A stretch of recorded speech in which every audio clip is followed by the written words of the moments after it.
bukankah ramai orang sakit tapi dia sabar kerana dia sakit, Allah hapuskan dosa-dosanya yang telah lalu. Ramai orang yang ditimpa musibah macam-macam, dia sabar menerima takdir dan ketentuan Allah itu, lalu Allah ganti dengan yang lebih baik.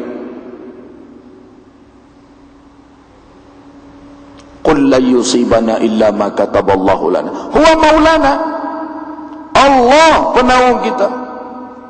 Wa 'ala Allah, dan kepada Allah falyatawakkalul mu'minun, maka bertawakallah wahai orang-orang yang beriman.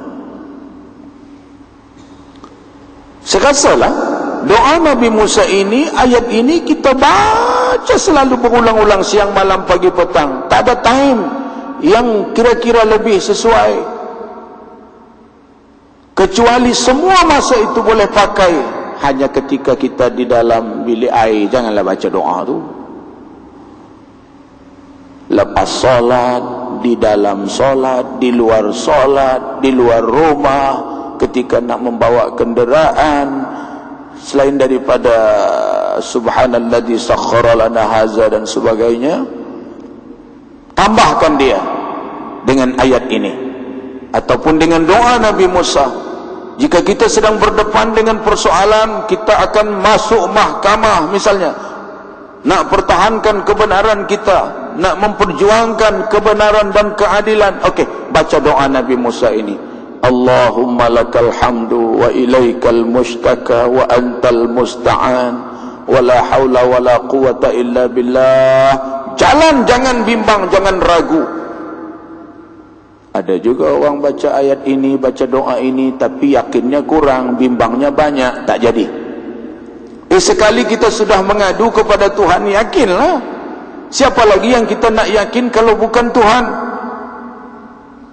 Kita nak yakin kepada orang, kadang orang tolong kita, kadang tak orang tolong kita. Tapi Allah, bila kita mengadu kepadanya, pasti dia tolong. Kalau tak cepat, lambat. Itu saja. Kadang-kadang memang lambatlah tuan-tuan dan perempuan sekalian untuk menguji kita sabar ke tidak. Bukan setiap apa yang kita mohon itu terus dapat. Kalau kita katakan doa ini bagus, Nabi Musa selamat, kadang-kadang kita baca tak jadi. So apa agaknya perasaan kita bila apa yang kita baca tak jadi? Nabi Musa baca jadi, kita baca tak jadi. Bila tak jadi, bukan tak jadi, belum tiba masanya. Itu Nabi Musa sangat terpaksa itu. Yang kita ini bukan terpaksa manapun. Hanya kalau dapat, alhamdulillah. Kalau belum, kita tunggulah. Tapi cuba, kita sudah ada senjata. Bila tiba-tiba satu ketika nanti kita menghadapi masalah yang tak boleh tidak, kerana buat juga tak boleh mengelak. Okey, baca doa itu. Perlu ada senjata. Macam kita lah dalam kereta. Sekarang ni banyak dibagi tahu penyamun, peragut, kan kena ada senjata, standby lah. Jangan tak ada.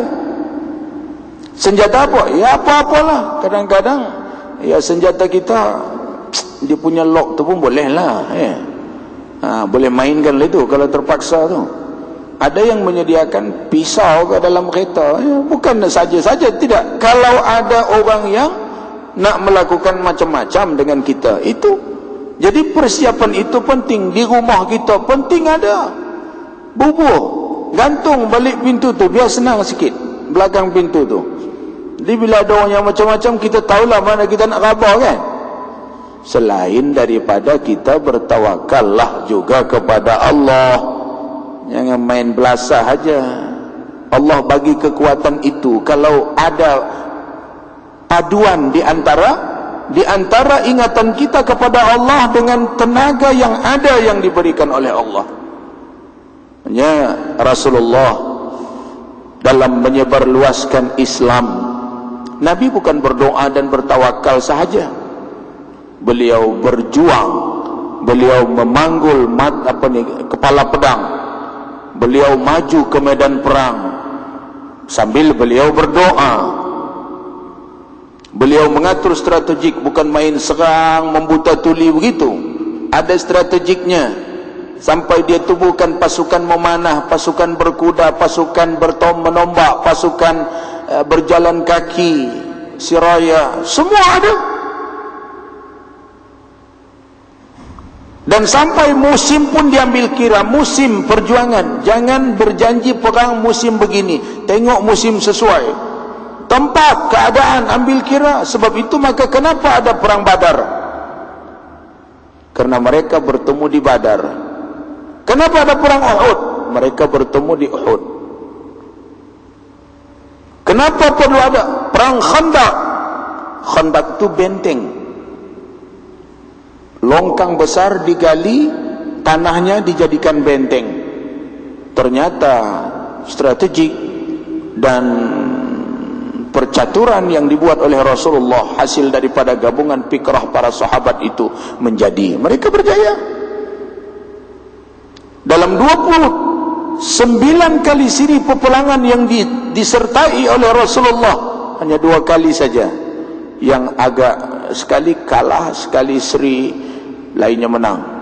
Bukan karena ramainya jumlah pasukan Rasulullah, jauh lebih sikit. Panglima-panglimanya, prajurit-prajuritnya, orang tua-tua ramai, tapi semangatnya semangat muda. Yang penting tuan-tuan, dalam perjuangan semangat tu soal sedikit, ya, soal tua itu tak ada masalah. Jika semangat itu ada, orang muda pun, orang tubuh besar pun, orang nampak gagah pun, kalau pengecut buat apa?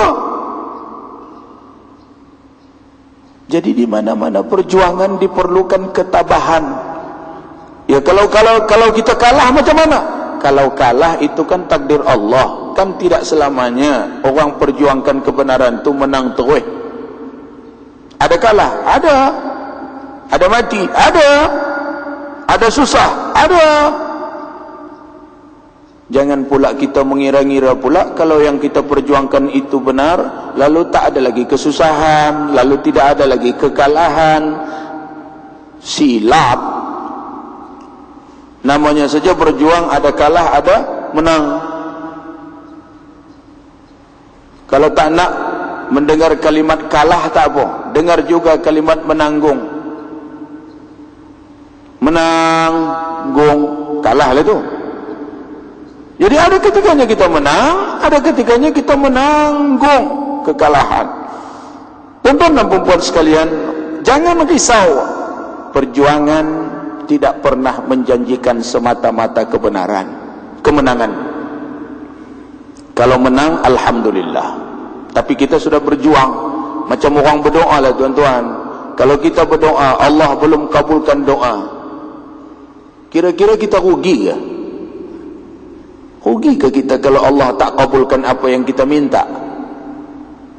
Ada orang kata, rugilah macam ni, dah 30 tahun berdoa, tak ada pun hasil dia. Tuan-tuan, setiap kali tuan-tuan berdoa meminta apa yang kita mau, sudah ada pahala berdoa, tidak ada rugi. Pahala berdoa tetap. Solat hajat, kenapa mesti ada hajat yang betul-betul kita nakkan baru kita? Semua itu lara. Yang ada isi kalau kita selalu mengabdi kepada Allah. Apalagi di akhir-akhir usia kita, yang kita rasa dah tak lama ni, ya, yang kita rasa saki-baki dah terlalu sedikit, mari kita coba isikannya dengan pengabdian yang benar-benar hebat kepada Allah. Entah esok, entah lusa kita, sistem pertahanan tubuh kita pun dah semakin lemah. Sikit-sikit pun dah masuk angin, sikit-sikit pun dah masuk macam-macam lah, ya. Lemah rasa, lutut pun dah sakit, buku lali pun dah bengkak, mata pun dah tak gitu tengok lagi terang, bercakap pun dah gugup gagap, berjalan pun dah maju mundur. Ya Allah, ini pertanda semua ni, dah tak lama lagi ni. Ada yang pakai tongkat, tak boleh dah berlepas dah, kalau tak pakai tongkat kang tumbang. Oh, ini pesanan untuk orang-orang yang sudah tua ke? Tak, pesanan untuk semua. Sebab mati itu bukan hanya milik orang tua-tua sahaja. mati itu juga dimiliki orang muda, dimiliki orang sehat. Sehat pagi itu pergi ke pejabat, tak sampai mati di tengah jalan. Gagah, sehat, kuat. Sekuat manapun kalau masuk dalam tayar lori itu mati, habis. Terpulanglah pada kecerobohan kita. Tuan-tuan dan puan-puan sekalian, apabila hati telah lemah, kerana dalam hati itulah ditanam benih iman, maka benih iman itu akan mati sebelum ia tumbuh. Tuan-tuan, kita memiliki hati. Hati ini kalau baik, alhamdulillah, iman akan tumbuh subur. Imam Ghazali mengibaratkan hati bagaikan tanah, tempat di mana iman disemai, ditanam. Benih iman kita cantik, tapi hati kita tidak baik, iman tak boleh tumbuh.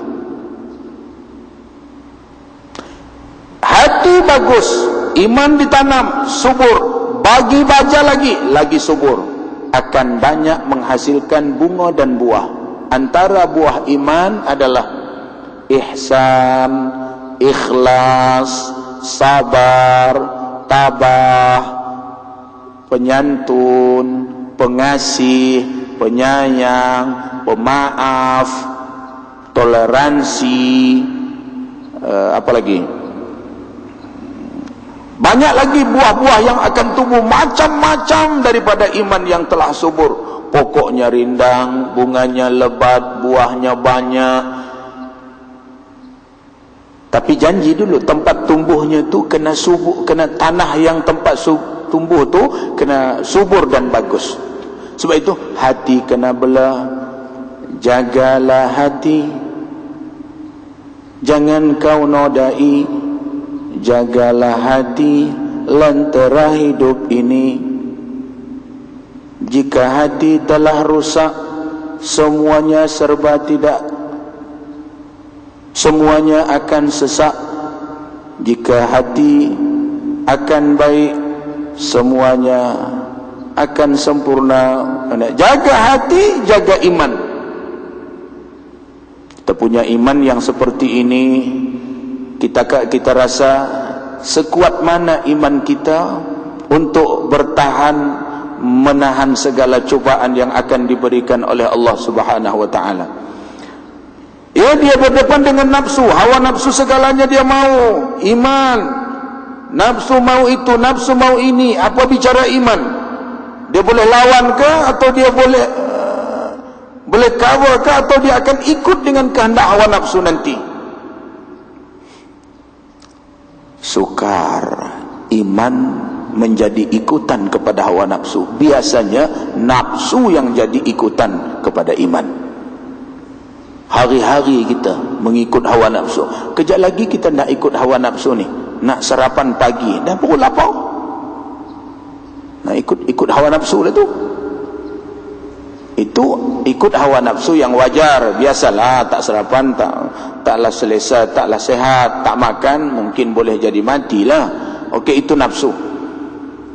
Tapi pada waktu mengikutkan nafsu itu mesti ada iman di sebelahnya. Jangan supaya nafsu berbuat sesuka hatinya.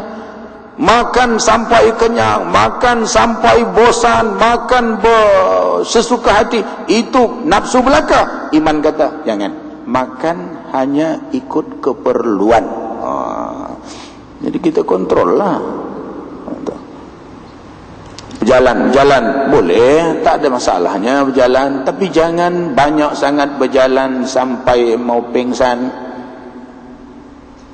Pakai baju, pakaian boleh, silakan. Tak pakai baju, macam mana? Tak berbaju, tapi pakai baju yang sederhana, jangan yang mahal sangat, nanti ngada-ngada.